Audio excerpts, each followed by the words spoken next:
Hola, soy Martín. Mis propios hijos me metieron en este asilo y me quitaron las llaves de la casa que construí con mis propias manos, no porque estuviera enfermo o desvalido, sino porque la querían vender. Firmaron los papeles con una sonrisa forzada, diciéndome que era por mi bien, mientras sus miradas ya estaban calculando cuánto sacarían por cada metro cuadrado de mis recuerdos. Es increíble cómo las personas a las que les diste la vida son las primeras en tratarte como si ya estuvieras muerto. El silencio que dejaron ese día todavía retumba en estas paredes blancas y frías. ¿Alguna vez has sentido que tu propia sangre te da la espalda por un puñado de billetes? Antes de contarte el día que encontré aquella vieja caja de herramientas de mi esposa, la que mis hijos creían que solo contenía chatarra oxidada, comenta aquí desde dónde me estás viendo y suscríbete al canal. Créeme, no querrás perderte lo que sucede cuando un padre, al que daban por acabado, descubre que la última palabra no la tiene la codicia, sino la justicia. La primera noche aquí fue la más larga de mi vida. Me sentaron en esta cama dura, en un cuarto que olía a desinfectante y soledad. Mis hijos, Marcos y Sofía, me dieron un abrazo rápido, casi sin tocarme, y prometieron visitarme cada fin de semana. Yo sabía que era mentira. Sus ojos no podían ocultar el alivio de haberse deshecho del viejo. La primera visita de Marcos fue apenas 3 días después, pero no vino a ver cómo estaba. Llegó con una carpeta bajo el brazo y una prisa que no se molestó en disimular. «Papá, solo faltan estas firmas para cerrar lo de la casa», me dijo, evitando mi mirada y poniendo los papeles sobre la mesita de noche. Ni siquiera me preguntó si necesitaba algo o si había dormido bien. Yo era solo un trámite, un obstáculo burocrático entre él y su dinero. Sentí una humillación tan profunda que me quedé sin aire. Ver a mi hijo, al niño que enseñé a andar en bicicleta en ese mismo patio, tratándome como a un estorbo. Me rompió algo por dentro que nunca sanaría. Firmé sin decir nada, solo para que se fuera rápido. Mientras mi mano temblaba al firmar, no pude evitar recordar una tarde de verano, 20 años atrás. Marcos se había caído de la bicicleta y se había raspado toda la rodilla. Lloraba desconsolado, no por el dolor, sino porque pensaba que había roto el pedal.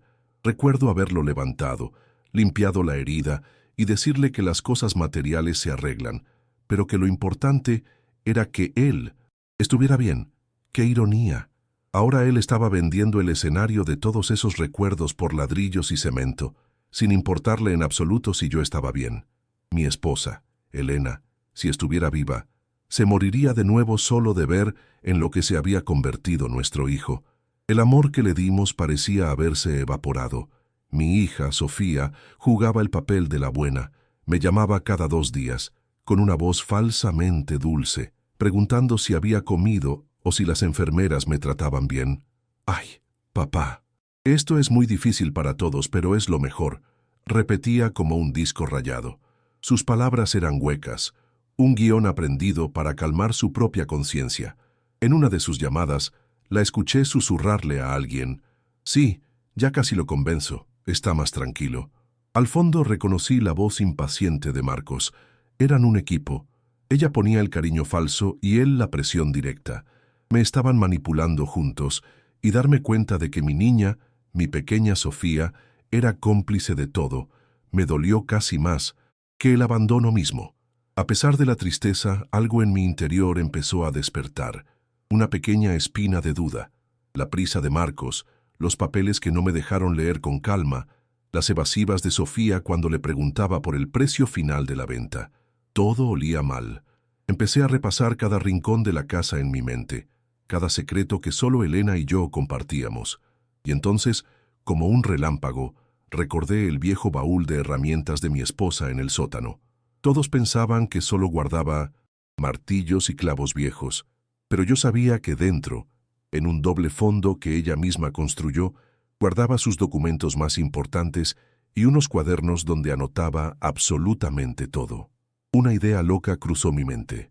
¿Y si Elena, conociendo a nuestros hijos, había dejado algo allí para mí? La idea de esa caja de herramientas se convirtió en mi única razón para levantarme. Pasaba las horas en esta silla de plástico, mirando por la ventana un jardín perfectamente cuidado, al que no tenía ganas de salir. Mi vida se había reducido a horarios de comida, pastillas y visitas condescendientes. Cada día era idéntico al anterior. El mismo puré insípido, el mismo programa de televisión en la sala común, las mismas caras cansadas de los otros residentes. Pero ahora en mi mente yo no estaba allí. Estaba en mi sótano sintiendo el olor a tierra húmeda y madera vieja, planeando cada paso para llegar a ese baúl. La urgencia de mis hijos por vender la casa de repente cobró un nuevo sentido. No era solo codicia, era miedo. Miedo de que yo recordara lo que Elena había guardado con tanto celo. Esa caja era mi única arma, mi última esperanza. Pero, ¿cómo llegar a ella? Estaba atrapado aquí.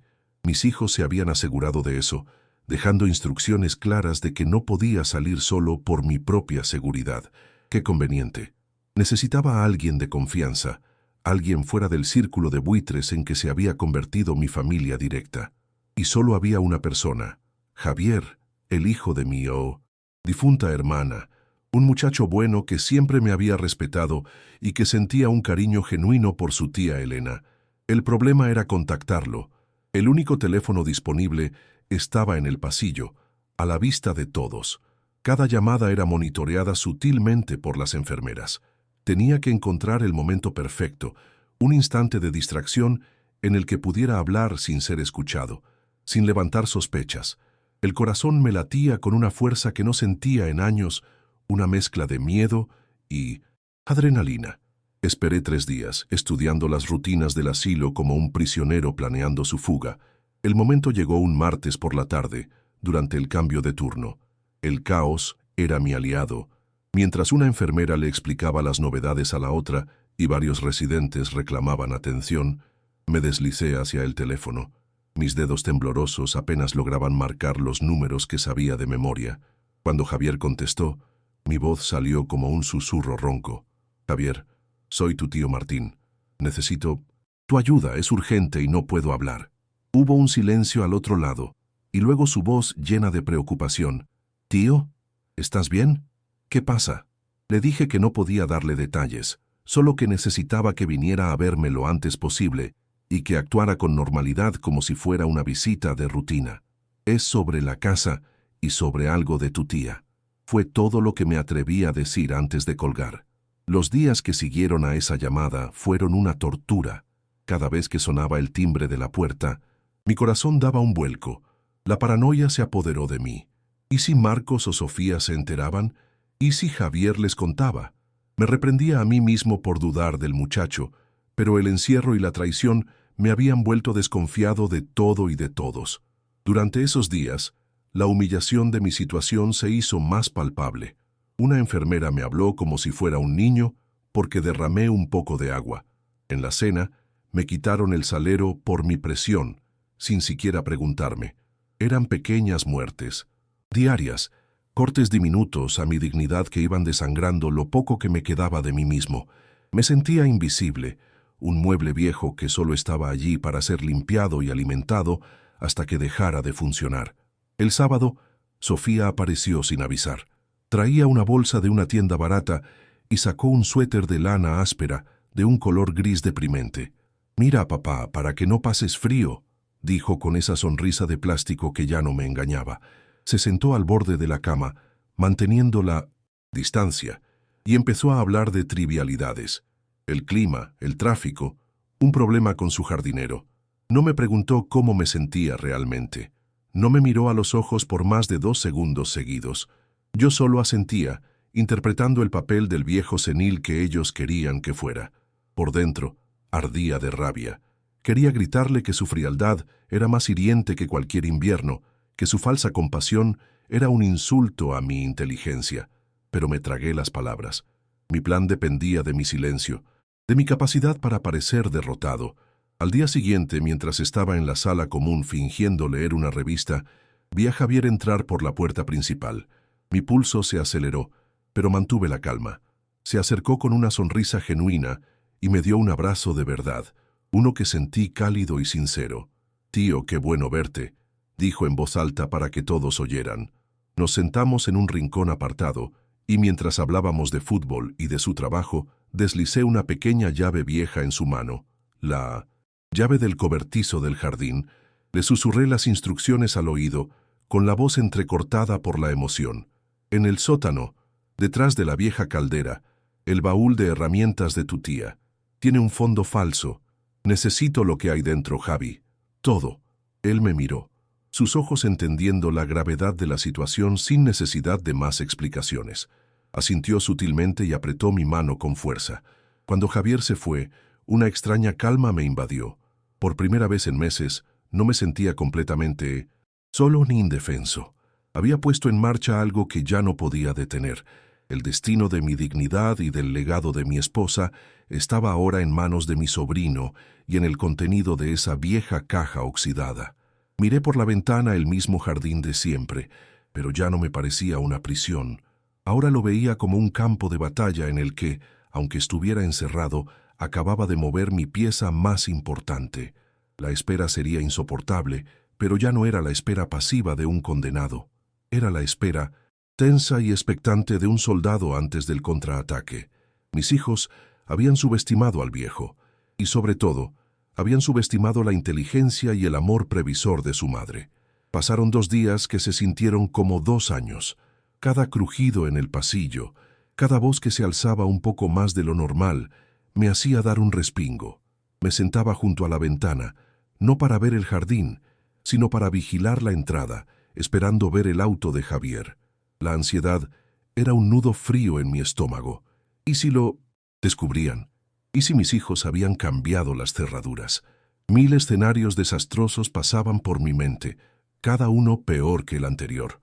Empezaba a dudar de mi propio plan, a pensar que quizás solo estaba persiguiendo fantasmas, que en esa caja solo encontraría herramientas oxidadas y que mi humillación sería entonces completa y definitiva.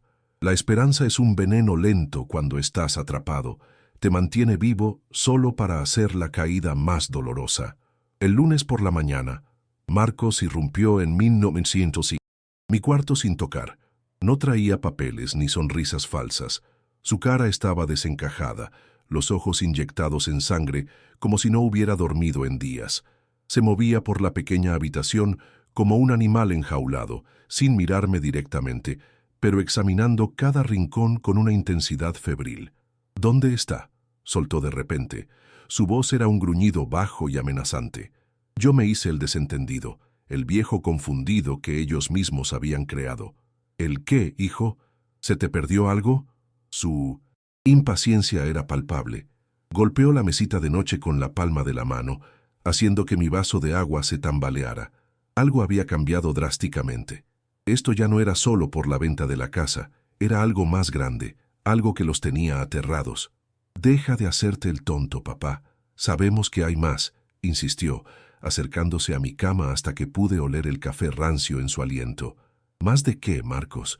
Lo único que tenía era la casa, y esa ya se la quedaron ustedes». Intenté que mi voz sonara frágil, temblorosa, pero por dentro una furia helada me recorría las venas. Él se rió, una risa sin alegría, llena de desprecio. Estuvimos limpiando el desván. Encontramos una caja vieja de mamá, no la de las herramientas, otra. Adentro había unos papeles del banco de hace años, unos que hablan de acciones, de una cuenta de inversión que nadie conocía. Me miró fijamente, sus ojos tratando de perforar mi alma. Una cuenta que se vació justo 1 mes antes de que mamá muriera. ¿A dónde fue? ¿Ese dinero, papá? Ahí estaba, la pieza que faltaba. Elena, mi inteligente y precavida Elena. Siempre un paso por delante. Yo sabía de esa cuenta, por supuesto. Fue nuestro colchón de seguridad, el dinero que juntamos durante 40 años de trabajo duro, el que ella movió a un lugar seguro cuando vio la codicia crecer en los ojos de nuestros propios hijos. Hice un esfuerzo sobrehumano por mantener mi expresión vacía, por parecer un anciano cuya memoria se desvanecía. Acciones. No recuerdo. Nada de eso, hijo. Tu madre se encargaba de esas cosas, yo solo trabajaba. La mentira me supo amarga en la boca, pero era mi única defensa. Ver la frustración crecer en su rostro fue una pequeña y cruel victoria que saboreé en silencio. Él sabía que yo sabía, pero no podía probarlo. Su frustración se convirtió en rabia. Empezó a revolver mis cosas, abriendo el pequeño armario con una violencia contenida. Tiró mis pocos suéteres y pantalones sobre la cama, palpando los bolsillos, buscando algún papel, alguna libreta, alguna pista. Tiene que estar en alguna parte. Un número de cuenta, un recibo, algo. Una enfermera joven asomó la cabeza por la puerta, alarmada por el ruido.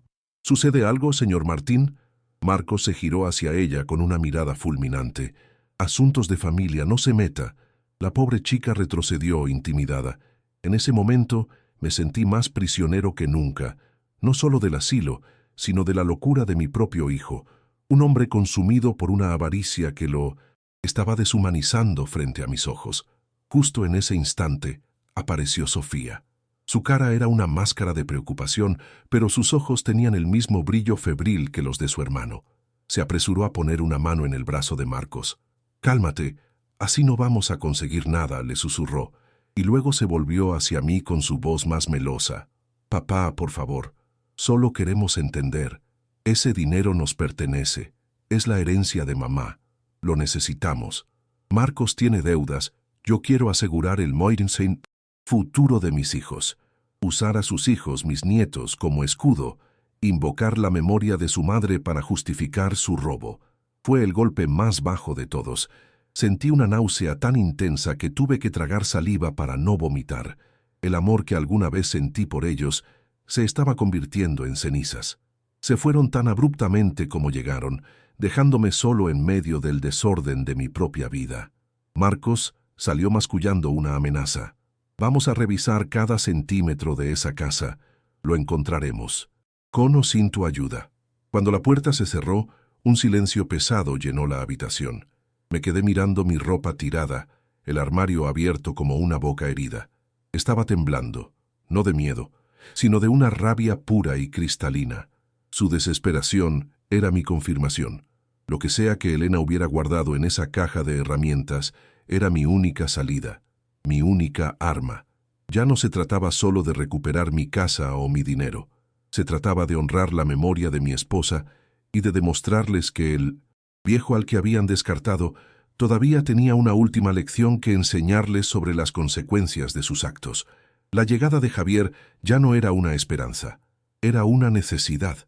La noche después de su visita fue un infierno silencioso. Me costaba respirar, no por la edad, sino por el peso de la rabia que me oprimía el pecho. Las enfermeras me ofrecieron un calmante, pero lo rechacé. No quería adormecer nada. Quería sentir cada gramo de esa furia, dejar que me quemara por dentro y me convirtiera en algo más duro, algo inquebrantable.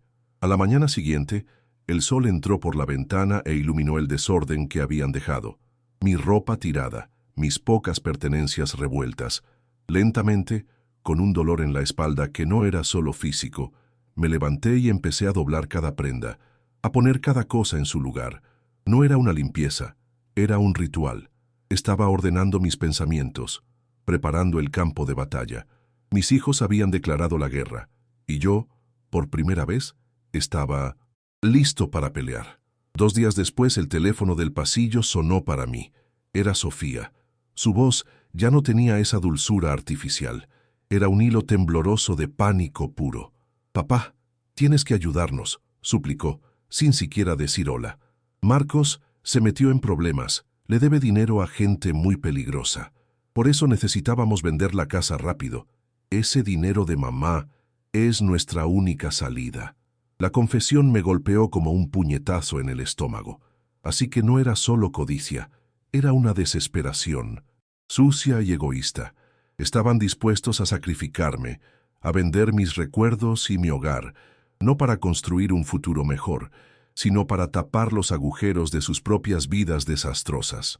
Me usaron como un cajero automático, como una solución de emergencia, sin pensar ni por un segundo en el daño que me estaban causando. Me quedé en silencio por un momento, procesando la magnitud de su egoísmo. Una parte de mí, el padre que siempre sería, sintió una punzada de lástima, pero fue un sentimiento fugaz, ahogado por la imagen de sus caras sonrientes mientras firmaban mi sentencia en este lugar. «¿Y por qué debería importarme, Sofía?», le pregunté. mi voz sonando más fría y dura de lo que jamás había sido con ella. ¿Por qué debería importarme la ruina que ustedes mismos construyeron? Hubo un silencio de asombro al otro lado de la línea, seguido de un sollozo que sonó a frustración, no a arrepentimiento. «Porque eres nuestro padre», gritó. «Es tu obligación». La conversación terminó. Ahí. Colgué el teléfono con una certeza absoluta. Cualquier lazo de amor o deber que una vez nos unió, ellos lo habían cortado con sus propias manos. A la tarde siguiente, Javier apareció de nuevo. Esta vez nos sentamos en el jardín, en un banco alejado, bajo la sombra de un viejo roble. El aire estaba cargado de una tensión que solo nosotros dos sentíamos. No hablamos mucho. Él simplemente me pasó un sobre grande y abultado, de papel manila gastado. Estaba justo donde dijiste, tío, detrás de una placa de metal suelta en el fondo. Susurró, mirando a su alrededor para asegurarse de que nadie nos observaba. No lo abrí. Es tuyo. Tomé el sobre con manos temblorosas. Pesaba. Pesaba más que el papel y los documentos que pudiera contener. Pesaba con el peso de los secretos, de las decisiones difíciles, del amor previsor de mi esposa. Era el peso de mi futuro, de mi liberación. Apreté el brazo de Javier y solo pude decir, «Gracias, hijo. Nunca olvidaré esto». Esa noche no dormí. Esperé a que el asilo se sumiera en el silencio profundo de la madrugada, interrumpido solo por la tos ocasional de algún vecino de cuarto y los pasos suaves de la enfermera de turno. Con la única luz de la lámpara de mi mesita de noche, abrí el sobre. Dentro no había herramientas oxidadas, sino la armadura que Elena me había dejado. Había extractos bancarios de una cuenta en un pequeño banco de otro estado, a mi nombre. Había una escritura de propiedad de un pequeño apartamento en la costa, pagado en su totalidad, y debajo de todo, un fajo de cartas, atadas con una cinta de seda azul, la favorita de Elena. Era su letra, inconfundible, una caligrafía elegante y firme que contenía su última voluntad, su verdadera herencia. Empecé a leer la primera carta, y las lágrimas que había contenido durante meses finalmente corrieron por mis mejillas. Elena me hablaba desde el pasado con una claridad dolorosa. «Mi amor», comenzaba, «si estás leyendo esto, es porque mis miedos se hicieron realidad. He visto la semilla de la codicia crecer en nuestros hijos. No es maldad, Martín, es debilidad, una que los consumirá si se lo permitimos. Este dinero no es para castigarlos, es para protegerte a ti. Es el fruto de nuestro trabajo, de nuestros sacrificios, y te pertenece. Quiero que vivas tus últimos años en paz junto al mar que tanto amas, sin depender de la caridad o del humor de nadie. Sé libre por los dos. No sientas culpa. Ya les dimos la vida y las herramientas. Lo que construyan con ellas es su responsabilidad». Al terminar de leer sentí que algo dentro de mí se reacomodaba. La rabia se disipó, reemplazada por una calma y una determinación de acero. Ya no era una víctima temblorosa esperando el siguiente golpe. Era el custodio del último deseo de mi esposa, el ejecutor de su plan de amor y protección. Me sentí más fuerte y más lúcido que en los últimos 20 años. Miré los documentos esparcidos sobre mi cama, mi pasaporte a una nueva vida. Pero antes de irme, había una última cosa. Sé que debía hacer. No por venganza, sino por justicia. Por Elena. Tomé el teléfono y llamé a un número que Javier me había dado, el de un viejo amigo suyo que era abogado. «Necesito organizar una reunión familiar», le dije con voz firme. «Tengo una herencia que discutir». El juego había cambiado. Ahora las reglas las ponía yo. La reunión fue en una pequeña oficina en el centro, con muebles de madera oscura y un ligero olor a libros viejos y café. Era el despacho del abogado de Javier, un hombre de unos 50 años, serio y de pocas palabras, llamado Ramírez. Llegué con Javier una hora antes, para repasar los detalles. Cuando Marcos y Sofía entraron, sus rostros reflejaban una mezcla de arrogancia y prisa. Me miraron como si fuera una pieza de mobiliario más, un obstáculo final antes de cobrar su premio. Sofía intentó una sonrisa compasiva que no le llegó a los ojos, mientras Marcos ni siquiera se molestó en disimular su impaciencia, mirando su reloj cada 2 minutos. No tenían idea de que no estaban entrando a una negociación, sino a su propio juicio. Se sentaron frente a mí, al otro lado de la gran mesa de caoba, como dos depredadores esperando que su presa finalmente se rindiera. El señor Ramírez carraspeó y comenzó con una formalidad que los descolocó. Estamos aquí para discutir ciertos activos pertenecientes a la señora Elena Vargas y su disposición final, así como el bienestar del señor Martín. Marcos lo interrumpió de inmediato, con un gesto despectivo de la mano. Vayamos al grano, abogado. Sabemos que mi padre escondió dinero de mi madre. Solo queremos lo que nos corresponde por ley, nuestra herencia. No hace falta tanto drama. Sofía añadió, con su tono de víctima ensayado. Solo queremos asegurarnos de que papá esté bien cuidado y que los asuntos de mamá se resuelvan de forma justa para todos.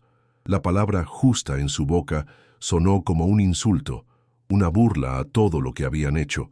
Me miraban esperando que confirmara su versión, que me derrumbara y les diera los números de cuenta que tanto ansiaban. Pero yo permanecí en silencio, observándolos, dejando que su codicia llenara el aire. Fue entonces cuando hablé, y mi propia voz me sorprendió. No era el susurro tembloroso del asilo, sino una voz firme, cargada con el peso de meses de humillación contenida. «Justicia», repetí, mirándolos fijamente a los ojos, uno por uno. «Hablemos de justicia. ¿Fue justo dejarme en ese lugar, firmando papeles que no entendía? ¿Fue justo quitarme las llaves de mi casa mientras sonreían y me decían que era por mi bien? ¿Fue justo revolver mis pocas pertenencias como ladrones, buscando un dinero que creían merecer?» El color desapareció de sus rostros. La máscara de Sofía se resquebrajó y la arrogancia de Marcos se transformó en una mueca de desconcierto. Por primera vez me estaban viendo, no al viejo senil y acabado que habían inventado, sino a su padre, el hombre al que habían traicionado sin una pizca de remordimiento. El silencio en la sala se volvió denso, pesado, cargado de todas las verdades que ellos se habían negado a ver.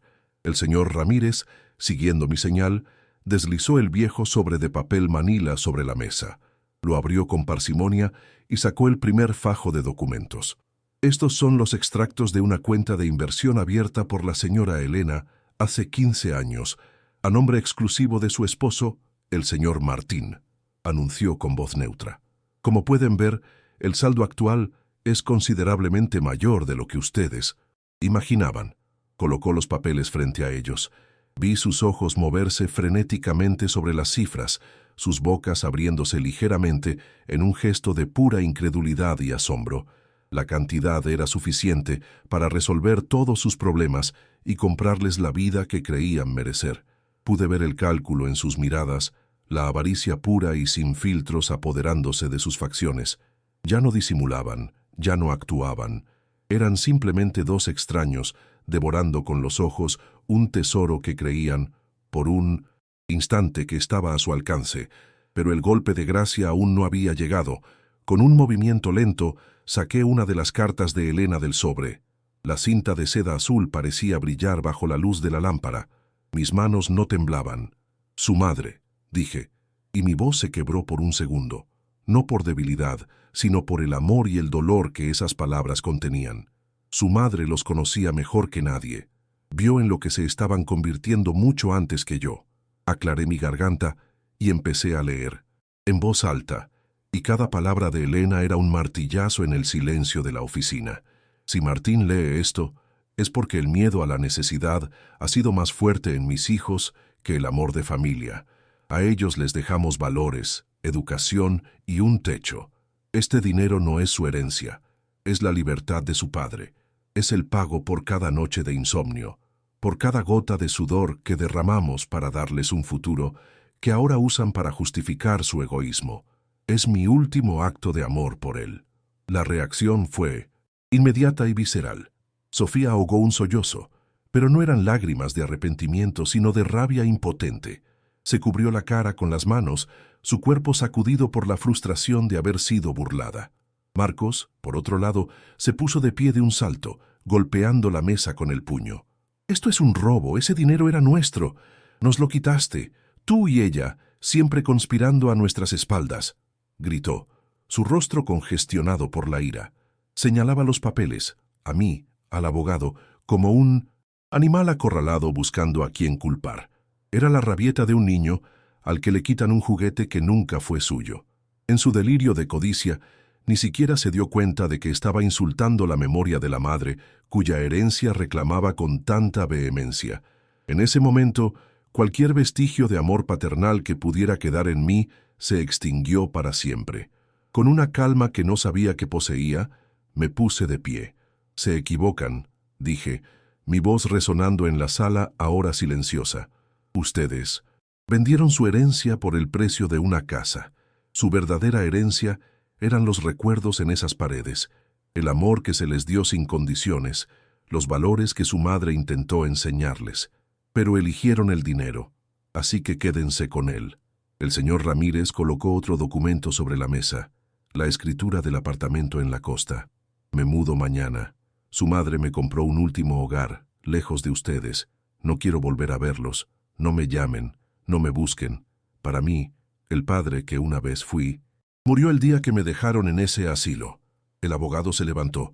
«La reunión ha terminado. Cualquier intento de contactar al señor Martín será considerado acoso. Por favor, retírense». Salieron sin mirar atrás, derrotados, dejando tras de sí solo el eco de su propia avaricia. El día que salí de ese asilo, el sol brillaba con una intensidad que casi me ciega. Javier me esperaba junto a su viejo auto, con una sonrisa que era todo el apoyo que necesitaba. Mientras caminaba por ese pasillo por última vez, no sentí ni una pizca de nostalgia, solo un alivio inmenso, como si me estuviera quitando un abrigo empapado y pesado. Las enfermeras me despidieron con miradas de lástima y curiosidad, sin entender el giro que había dado mi vida. No me volví para mirar el edificio. Lo dejé atrás junto con el hombre roto y humillado que habían creado mis hijos. Al subir al auto, respiré hondo el aire del exterior, un aire que olía a libertad, a gasolina y a la promesa de un nuevo comienzo. Era el primer día del resto de mi vida. Una vida que Elena me había regalado desde el más allá, y no pensaba desperdiciar ni un solo segundo. Cuando Javier abrió la puerta del apartamento en la costa, lo primero que me golpeó no fue la vista, sino el sonido, el murmullo constante de las olas rompiendo en la orilla, una canción de cuna que prometía paz. El lugar era pequeño, sencillo, pero lleno de luz. Los muebles eran cómodos, sin pretensiones, y desde el balcón se veía el mar infinito, un horizonte azul que parecía limpiar el alma. Elena lo había elegido todo con un cuidado que me emocionó hasta los huesos. Había una pequeña biblioteca con algunos de mis libros favoritos y en la cocina, una cafetera idéntica a la que tuvimos por años. No era una casa, era un refugio, un santuario construido con amor y previsión. Esa primera noche me senté en el balcón envuelto en una manta, escuchando el mar, y sentí la presencia de mi esposa a mi lado, susurrándome que por fin estaba en casa. Mis primeros días fueron un lento redescubrimiento de mí mismo.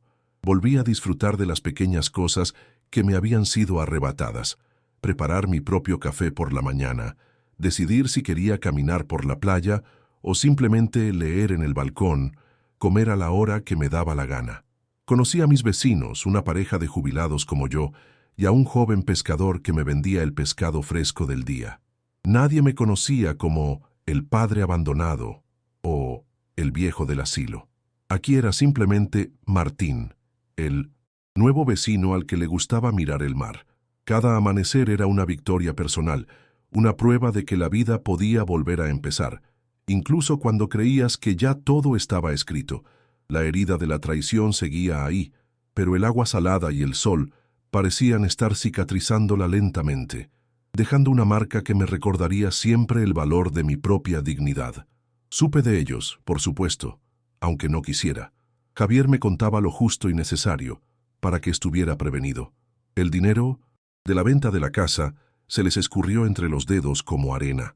Las deudas de Marcos eran un pozo sin fondo, y lo que obtuvieron apenas sirvió para calmar a sus acreedores por un tiempo.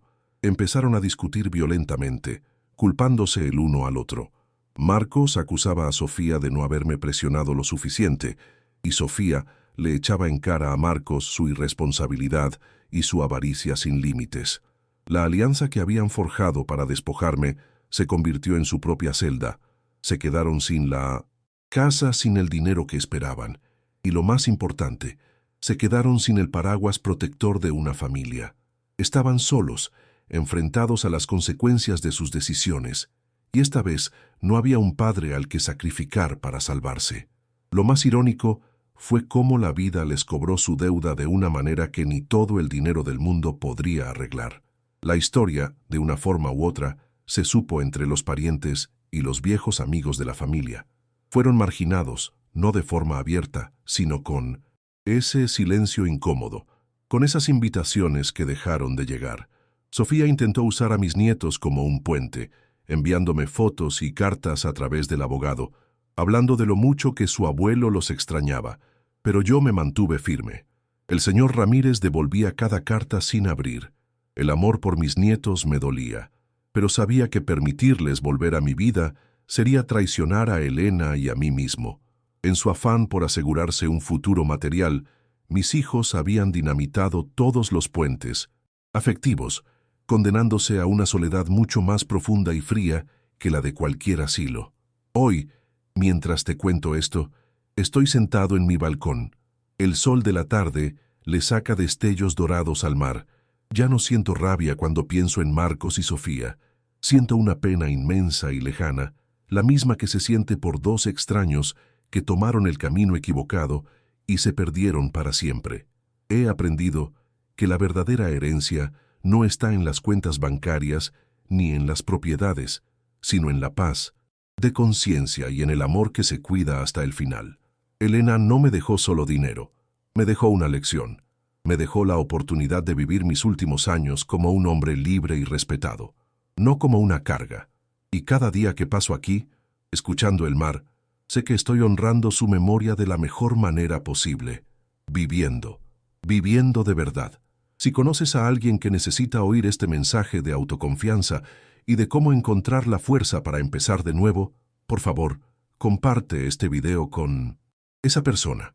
No te olvides de suscribirte para más historias sobre encontrar tu propio camino, incluso cuando la vida te pone las pruebas más duras. Gracias por escucharme. A veces, la gente me pregunta si extraño algo de mi vida anterior, la casa grande, el barrio, y la verdad es que no. Extrañaba mi dignidad, y esa la recuperé. Aquí, mi mayor lujo no es la vista al mar, sino poder decidir a qué hora me levanto, qué voy a desayunar, o si quiero pasarme toda la tarde sentado en este balcón sin hacer absolutamente nada. En el asilo, cada minuto de mi día estaba programado por otros. Me habían quitado no solo mi casa, sino mi autonomía, el derecho a ser el dueño de mi propio tiempo. Ahora entiendo que la verdadera riqueza no se mide en metros cuadrados ni en cifras bancarias, sino en esos pequeños actos de libertad que damos por sentados hasta que alguien nos los arrebata. Volver a ser dueño de mis propias decisiones es el tesoro más grande que Elena pudo haberme dejado.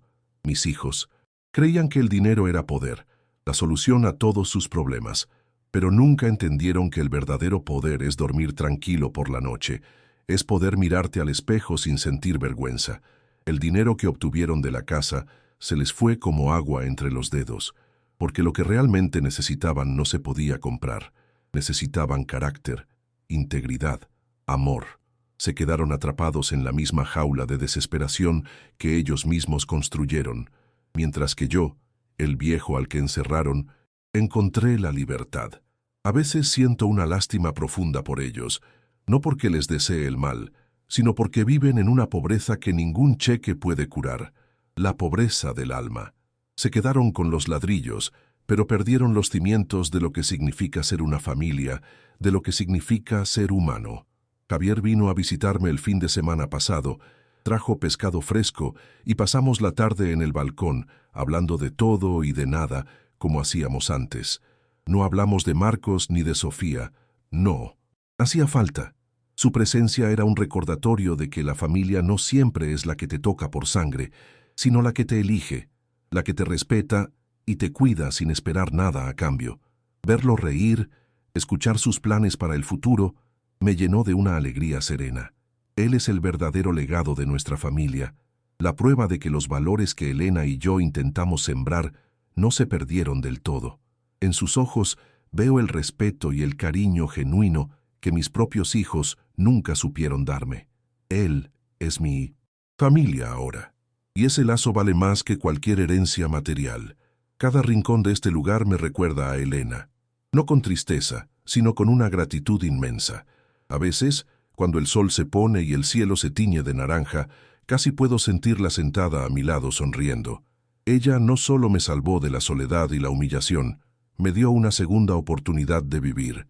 Su plan fue su último acto de amor, una declaración de que nuestro vínculo era más fuerte que la codicia y el tiempo. No me dejó solo un apartamento y una cuenta bancaria. Me dejó la prueba irrefutable de que nuestro amor había construido algo indestructible, algo que ni siquiera la traición de nuestros hijos pudo derribar. Vivir aquí, en paz, es mi forma de honrarla cada día, de decirle que su esfuerzo no fue en vano y que su amor sigue siendo mi refugio. Si mi historia sirve de algo, es para decirles que nunca es tarde para reclamar lo que es tuyo. Y no hablo de dinero ni de propiedades. Hablo de tu dignidad, de tu respeto, de tu derecho a ser tratado como una persona completa hasta el último de tus días. La vejez no es una enfermedad ni una sentencia. Es solo otra etapa de la vida, y nadie, ni siquiera tus propios hijos, tiene el derecho de decidir por ti, de anularte o de tratarte como un estorbo. La traición duele, sí, duele como un hueso roto que nunca termina de soldar, pero a veces, de ese dolor, nace una fuerza que no sabías que tenías. La fuerza para decir basta, para trazar una línea y para elegirte a ti mismo, incluso cuando eso signifique caminar el último tramo de tu vida solo. He aprendido que la soledad elegida es 1000 veces mejor que la compañía que te humilla. Mi paz actual no tiene precio, y aunque las cicatrices de lo que viví siempre estarán ahí, ahora las miro no como un recordatorio de la traición, sino como un mapa de la batalla que gané, la batalla por mi propia vida. No sé cuánto tiempo me queda, pero sé que cada día que despierte con el sonido del mar será un regalo, uno que pienso disfrutar plenamente, en honor a Elena y en honor al hombre que volví a ser, un hombre libre. Mi historia termina aquí, en este balcón, con el sol en la cara y el corazón, por fin, en calma. Ya no hay nada que demostrar, solo queda vivir.